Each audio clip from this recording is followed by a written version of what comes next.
Heya Cryptozens, it's 10 p.m. Pacific time. My name is Nikodemus, and welcome back to the Crypto Overnighter, where we take a nightly look at the crypto, NFT, and metaverse space. And keep in mind, nothing in this show should ever be considered financial advice. And we're at Hump Day, Wednesday, January 4th, 2023. It's 10 p.m., and folks, this is my second recording session of the day. Earlier, I was lucky enough to talk to Zero of Quantum Tech, and that interview is coming out tomorrow. It's called Discussions, Dark Secrets of Web3, and it'll be out at noon on the 5th. But for now, let's take a look at the news.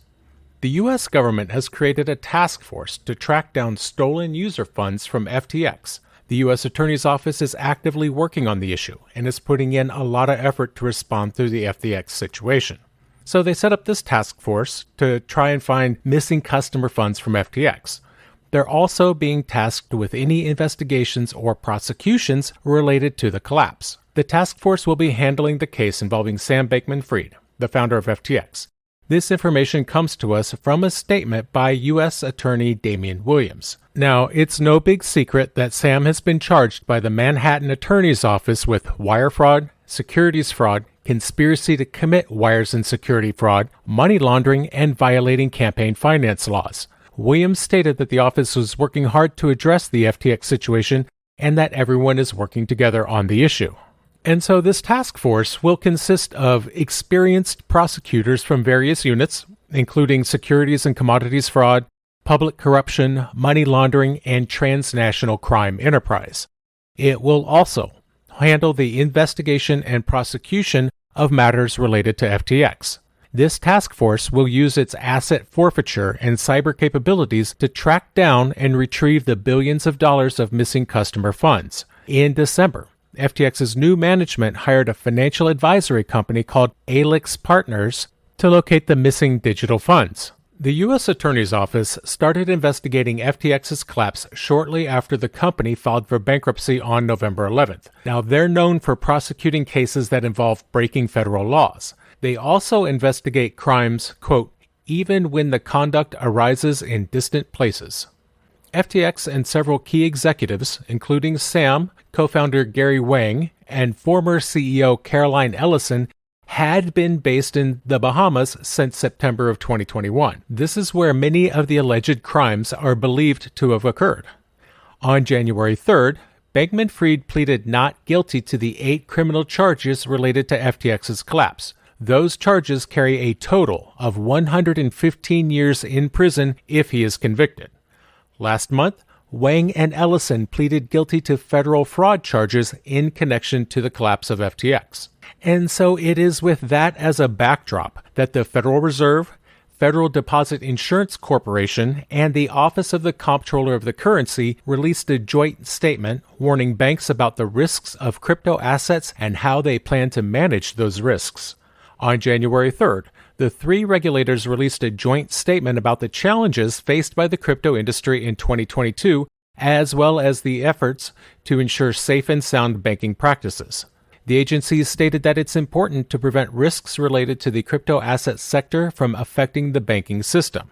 They identified 8 specific risks, including fraud, volatility, and contagion. These agencies pointed out that the banking organizations are not prohibited from providing services to any specific class or type of customer. They did issue a warning about the risks of issuing or holding crypto assets that are issued, stored, or transferred on an open, public, decentralized network or some similar system. They believe that such activities are likely to be inconsistent with those safe and sound banking practices. The statement mentioned that the current state of crypto regulation in the United States and the possibility of it changing. They said that the agencies have taken a case-by-case approach to building their knowledge and understanding of the risks that crypto assets may pose to banks, their customers, and the overall U.S. financial system. The banking regulatory agencies have previously expressed concerns about crypto. However, their attitudes towards it are not all the same. For example, a representative of the FDIC has spoken positively about stablecoins. The OCC has recently taken steps to engage more actively with fintech, and the Fed has shown an active, if non-committal, interest in CBDCs. all of which means exactly nothing at the moment. The U.S. government is effectively paralyzed. Frankly, I'm not even sure they can pay the bills at the moment. Here's what I mean. Because things like investigations into FTX are on hold because there is no Speaker of the House. Without a leader in the House of Representatives, it is impossible for the House to address the allegations of fraud at FTX or make laws about cryptocurrency. And that's because the House of Representatives is having trouble choosing a Speaker for the 118th Congress. This will cause delays in committee hearings. California Representative Kevin McCarthy lost the 6th round of votes to become the next Speaker of the House. There is no solution in sight. In fact, I delayed writing and recording this episode to see what would happen. At one point, the House adjourned for a few hours. Now, my understanding is that McCarthy just isn't interested in another vote tonight. Until the majority of the House of Representatives does select a Speaker, the government body cannot function. This means that new lawmakers cannot be sworn in, rules for how the chamber will run cannot be adopted, and committee assignments and legislation will not progress. The last time this happened was in 1923. The House Financial Services Committee held a hearing about the collapse of cryptocurrency exchange FTX in December. This committee is responsible for the economic stabilization and issues related to money and credit. That's why the committee is interested in bills about cryptocurrency and digital asset regulation. Representative Hakeem Jeffries has consistently won 212 votes after 6 rounds of voting for a speaker. But Representative Kevin McCarthy has not won a majority of the votes. About 19 to 20 Republicans have voted for Ohio Representative Jim Jordan or one of the other candidates in each round. Until a speaker is elected, the clerk of the House of Representatives will preside over the chamber.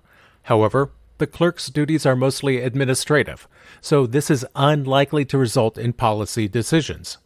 There is no precedent for this situation. Representative Patrick McHenry, the next chair of the House Financial Services Committee, said that the committee will hold another hearing about the collapse of FTX in 2023.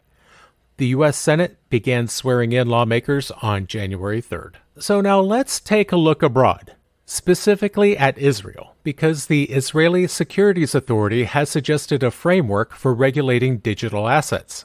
It stated that a growing number of Israeli investors are investing in digital assets. They said that there are over 150 companies operating in the country related to this. And so they released a proposal. This proposal aims to address the risks of investing in digital assets while also allowing the regulator to do their job. The authority has formed multiple committees over the years to study and regulate the issuance of cryptocurrencies and to encourage the growth of digital markets in Israel. The latest committee was given the job of looking at the authority's policy on investing in digital assets. This proposal also includes a change to the definition of securities to include digital assets used for financial investment. They define digital assets as a digital representation of value or rights used for financial investment. The authority also wants the ability to oversee the digital asset industry, to include setting rules for issuers and intermediaries, as well as setting punishment for non-compliance. It also requires issuers of digital assets to publish a document similar to a prospectus before issuing or registering the assets for trading. Investor protection is a priority, so the proposal requires intermediaries in the digital asset industry to follow rules similar to those for intermediaries in the traditional securities industry, such as holding a license and meeting capital adequacy standards. The proposal addresses unique aspects of digital assets, like the use of smart contracts and the possibility for tokens to have multiple functions. The regulator wants to support the growth of the digital asset industry in Israel by allowing for the creation of digital asset exchanges and permitting the use of digital assets as collateral. The proposal addresses risks related to digital assets, such as the potential for fraud and market manipulation, by giving the authority the power to take action in cases of suspected wrongdoing. Israel's chief economist, Shira Greenberg, provides recommendations to policymakers on how to handle digital asset laws and increase cryptocurrency adoption. In a report submitted to the Minister of Finance in November of 2022, Greenberg called for a more comprehensive regulatory framework that would standardize trading platforms and crypto issuers and give regulators more authority to oversee the industry. The proposal is open for public comment until February 12th. And Indonesia will launch a national cryptocurrency exchange in 2023.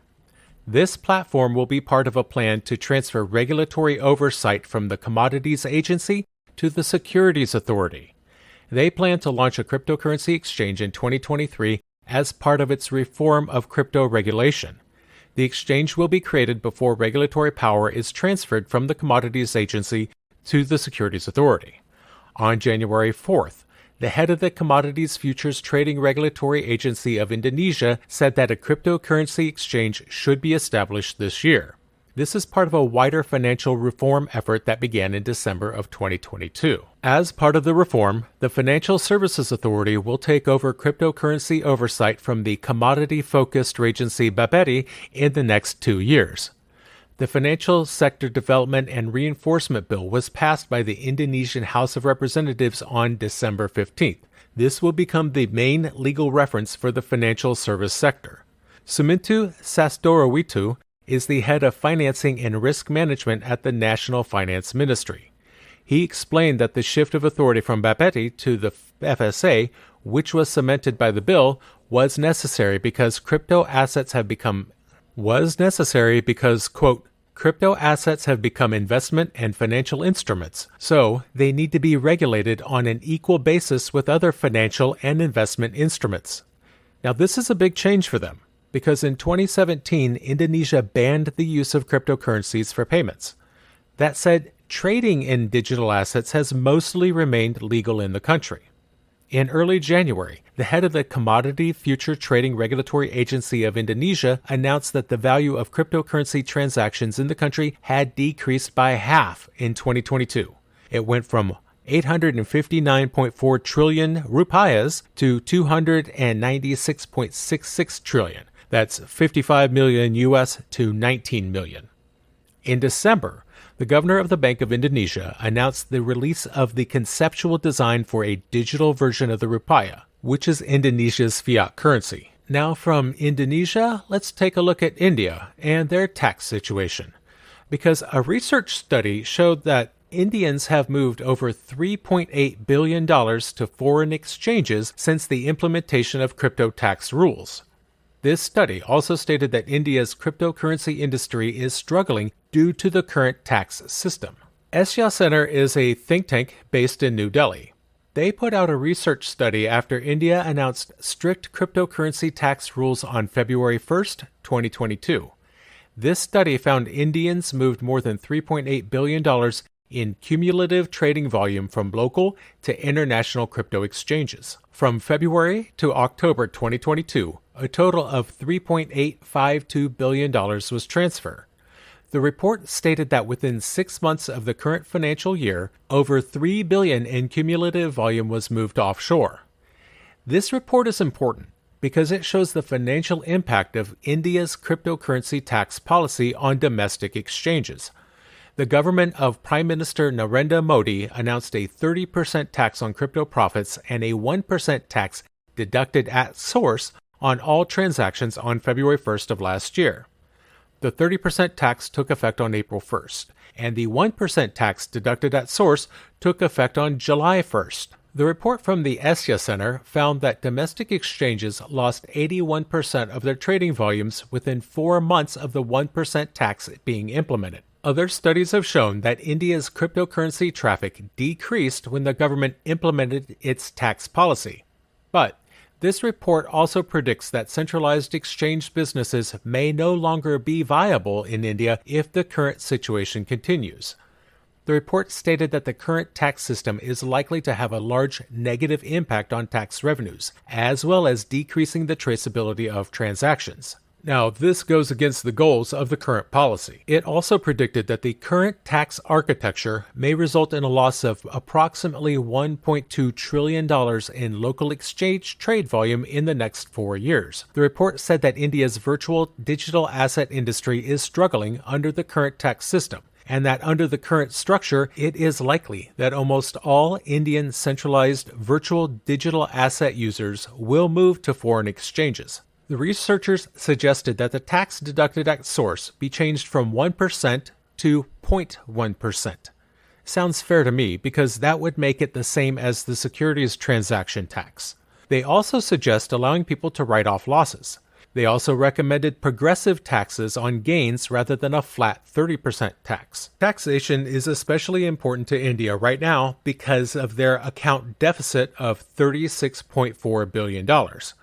So India needs money to come in rather than being sent to offshore exchanges outside of banking channels. The latest findings may put pressure on authorities to stop the outflow of money through cryptocurrency that contributes to India's current account deficit. And that's going to do it for us tonight. I want to thank you, my listeners, because when you stop listening, I will stop talking. We'll see you tomorrow night.